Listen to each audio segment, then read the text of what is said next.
నమస్తే, నేను మీ జాకిర్ హుసేన్. మహానాడు సభగా సీఎం చంద్రబాబు నాయుడు ఏపీలో ఉండే ప్రతి ఒక్కరికి 55 లక్షలు ఖచ్చితంగా వస్తాయి అంటూ ప్రకటించారు. సో దీని గురించి ఒకసారి డిస్కస్ చేద్దాం. ప్రస్తుతం మనతోటి సీనియర్ జర్నలిస్ట్ సిఎస్ రావు గారు ఉన్నారు. వెల్కమ్ చెప్పేద్దాం. హాయ్ సార్, నమస్తే. నమస్తే సార్, సాధ్యం అంటారా నిజంగా 55 లక్షలు ప్రతి ఒక్కరికి రావడం అనేది సాధ్యం అని చెప్పి చంద్రబాబు గారు చెప్తున్నారు. చంద్రబాబు గారు చెప్తున్నారంటే ఆయన లెక్కలు ఆయనకు ఉంటాయి. ఆయన ఒక విజనరీ, ఆయన విజన్ తోటి చెప్తూ ఉన్నారు. ఎప్పుడు 55 లక్షలు వస్తాయి అంటే తెలుగుదేశం పార్టీని వరుసగా గెలిపించాలి. 2024లో గెలిపించారు కదా, అదే స్ట్రైక్ రేటు తోటి 2029లో, ఆ తర్వాత 2047 విజన్ 2047 అప్పటి వరకు కంటిన్యూగా తెలుగుదేశం పార్టీ ఉండాలి. ఓకే, అలాగే విజన్ తయారు చేశారు, 2047 విజన్ తయారు చేశారు. ఆ విజన్ని అనుసరించి పరిపాలన సాగాలి. అప్పుడు ప్రతి పౌరుడికి 55 లక్షల రూపాయలు సంవత్సరానికి వచ్చేలాగా చేస్తానంటున్నాడు. ఆ 55 లక్షల రూపాయలు అంటే ఎలా? తలసరి ఆదాయం అది పర్ క్యాపిటా అంటారు.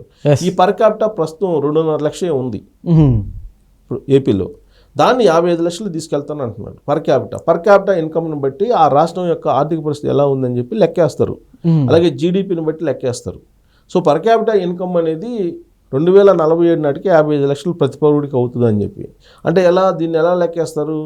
ఇప్పుడు ఏదో ప్రతి ఒక్కరికి 55 లక్షలు అంటే ఎవరి కాల్ ఇండివిజువల్గా నాకు 55 లక్షలు అది లేదు, నాకు 55 లక్షలు రాలేదు అనుకోవడానికి లేదు. సపోజ్ ఒక గ్రామంలో ఒక 100 హౌసెస్ ఉన్నాయి అనుకుందాం. ఎవరు ఏదో 100 మంది ఉన్నారు, ఒక 100 మంది ఆదాయాన్ని తీసుకుందాం. ఒక 100 మందిలో ఒకడు ఒక 10 కోట్లు సంపాదించాడు, మిగతా వాళ్ళందరికీ 9 మంది కూడా లక్ష రూపాయలు సంపాదించారు అనుకో. ఓకే, సో ఇప్పుడు 10 కోట్లు ప్లస్ 4 లక్షలు 10 మంది అంటే 9 లక్షలు. 10 కోట్లు ప్లస్ 9 లక్షలు, 10 కోట్ల 9 లక్షలు డివైడెడ్ బై 10 వేస్తే వీళ్ళందరూ కూడా వచ్చినట్టే.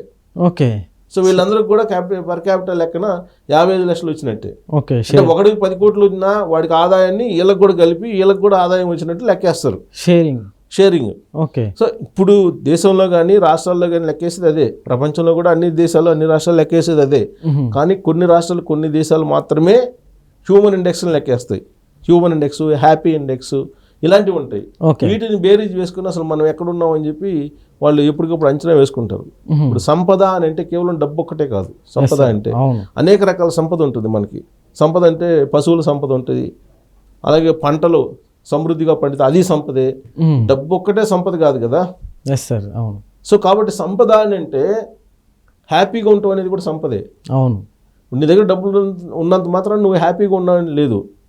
సో హ్యాపీ ఇండెక్స్కి కొన్ని కొలమానాలు ఉంటాయి. ఈ హ్యాపీ ఇండెక్స్లో ఎక్కడున్నాం అని అంటే మనం లాస్ట్లో ఉంటాం. పాకిస్తాన్ కన్నా దారుణంగా ఉంటాం. ఇది ఇండియా. అవును, హ్యాపీ ఇండెక్స్ తీసుకుంటే మనం ఏం చెప్తాం? జీడిపి లెక్కలు చెప్పి జీడిపిలో మనం 4వ స్థానానికి వెళ్ళాం, ప్రపంచంలో 4వ స్థానంలో ఉన్నాం భారతదేశం అని చెప్తాం. కానీ హ్యాపీ ఇండెక్స్లో వాళ్ళు ముందున్నారు. అంటే నీకు హ్యాపీ కావాలా, కరెన్సీ కావాలా? కరెన్సీ ఉంటే హ్యాపీ వస్తుందా? రాదు. దానికి చాలా క్యారెక్టరిస్టిక్స్ ఉంటాయి, చాలా కొలమానాలు ఉంటాయి. నువ్వు హ్యాపీగా ఉండాలంటే నీ మీద ఎవరు రైట్ చేయకుండా ఉండాలి, నీకు రక్షణ ఉండాలి, నీకు మినిమం గ్యారెంటీ ఉండాలి, నీకు పనిచేసి నువ్వు ఎంత పని చేస్తావో అంత పని చేయగలిగేటువంటి పరిస్థితులు అక్కడ ఉండాలి. ఇవన్నీ చాలా ఉంటాయి. నీకు వాటర్ ఉండాలి సఫిషియెంట్గా, కాలుష్యం లేనట్టు వాతావరణం ఉండాలి. ఇవన్నీ చాలా ఉంటాయి. ఇవన్నీ హ్యాపీ ఇండెక్స్లో వస్తాయి. ఈ హ్యాపీ ఇండెక్స్లో మనం ముందు ఉండాలి అంటారు చంద్రబాబు నాయుడు గారు. సార్, అయితే ఇప్పుడు ప్రతి ఒక్కరికి 55 లక్షలు ఇస్తా నిజంగా చంద్రబాబు నాయుడు గారు ఏ ధైర్యంతో ఉంటారు సార్?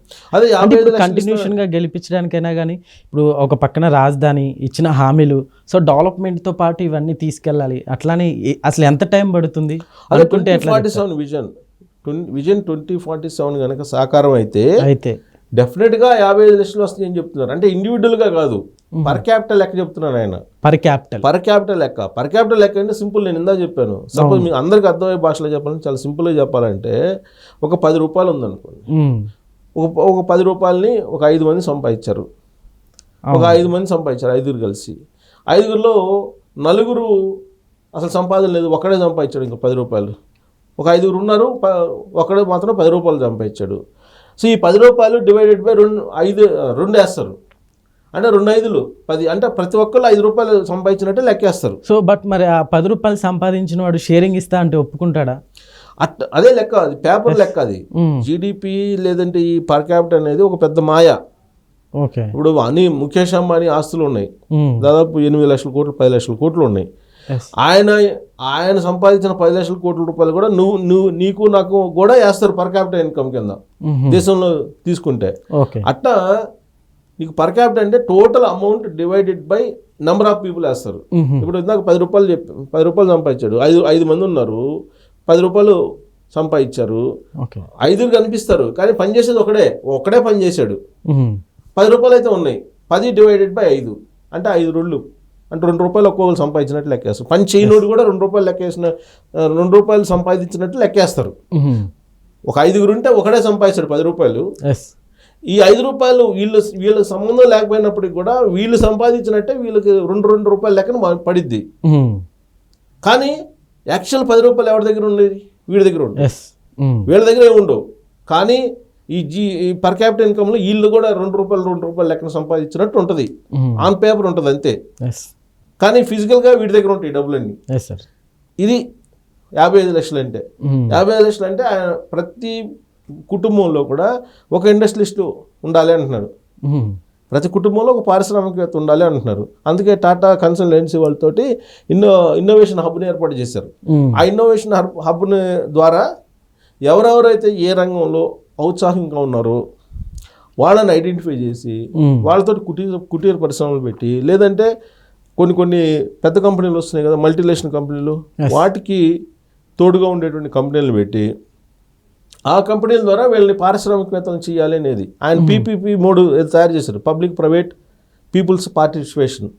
3 పీలు కాస్తే 4 పీలు చేశాడు, P4 అంటున్నారు.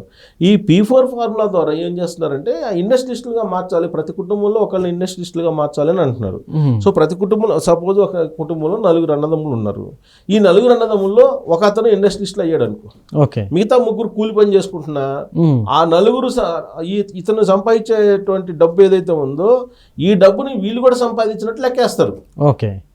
సో పర్ క్యాపిటల్ అంటే అది. మ్మ్. సో కాబట్టి 55 లక్షలు ప్రతి వాళ్ళకి వచ్చేలాగా చేయాలంటే 2047 దాకా అని చెప్పేసి ఒక విజన్ తయారు చేశారు. ఆ విజన్ ప్రకారం కనుక పరిపాలన ఉంటే కనుక కంటిన్యూగా ప్రతి ఒక్కరు 55 లక్షల రూపాయలు సంపాదించేటువంటి కెపాసిటీకి ఎదుగుతారని చెప్పి ఆయన మహానాడు వేదికగా చేసుకొని చెప్పినటువంటి ఒక లెక్క.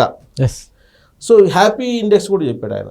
మ్మ్. దీంతో పాటు హ్యాపీ ఇండెక్స్ కూడా చెప్పారు, ఓకే. అంటే అలాగే హెల్త్ ఇండెక్స్ కూడా చెప్పారు. మ్మ్. ఇప్పుడు హ్యాపీ ఇండెక్స్, హెల్త్ ఇండెక్స్, ఇప్పుడు ఆర్థికపరమైనటువంటి ఇండెక్స్ని తీసుకుంటే కనుక మన ఆర్థికపరమైనటువంటి పరిస్థితి ఎలా ఉంటుంది అని చెప్పి వస్తుంది. Yes, sir. అదే హ్యాపీ ఇండెక్స్ తీసుకుంటే కనుక దానికి చాలా క్యారెక్టరిస్టిక్స్ ఉంటాయి. పరిసర ప్రాంతాలు మ్మ్. అన్నీ. మనం హ్యాపీగా ఉండాలంటే ఏం కావాలి? కేవలం డబ్బు ఒకటితో ఎంతో హ్యాపీగా ఉన్నాం కదా, డబ్బు ఉంటుంది మన దగ్గర. Yes. డబ్బు ఉండగానే ఆ డబ్బుని మనం కావాల్సిందని కొనుక్కునే దానికి ఆ కావాల్సిన పదార్థం ఏదైతే ఉండాలిగా. Yes, sir. అవును. సో దాన్ని కల్పిస్తే అవన్నీ చాలా క్యారెక్టరిస్టిక్స్ ఉన్నాయి. అది ఒక హ్యాపీ ఇండెక్స్. అలాగే హెల్త్ ఇండెక్స్, హెల్త్ సంబంధించి ఎంతమంది ఆరోగ్యంగా ఉన్నారు. మనిషి అనగానే మనిషి కాదు కదా. Yes. ఇప్పుడు లిక్కర్ తాగేసి అనేక మంది లివర్లు పాడు చేసుకున్నారు, కిడ్నీలు పాడు చేసుకున్నారు. మ్మ్. మనిషి అనగానే మనిషి ఉంటాడు, అది నీ కిడ్నీ ఉందో లేదో తెలియాలి కదా, ఆ కిడ్నీ ఫంక్షనింగ్ ఎలా ఉందో తెలియాలి కదా. Yes.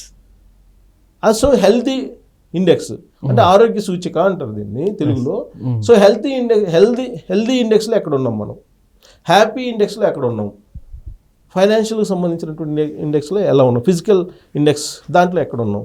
ఇలా అన్ని రకాలు తీసుకుంటే కనుక మనం మిగతా రాష్ట్రాల కంటే ముందుండాలి. అది 2047కి సాకారం అవుతుంది. అది సాకారం కావాలంటే కనుక వరుసగా తెలుగుదేశం పార్టీ అధికారంలోకి రావాలి ఆంధ్రప్రదేశ్లో, లేదంటే ఇదంతా డిస్టర్బ్ అవుతుంది, మీరు ఆలోచించుకోండి అని చెప్పేసి ఒక దిశానిర్దేశం చేశారు. Okay sir, thank you.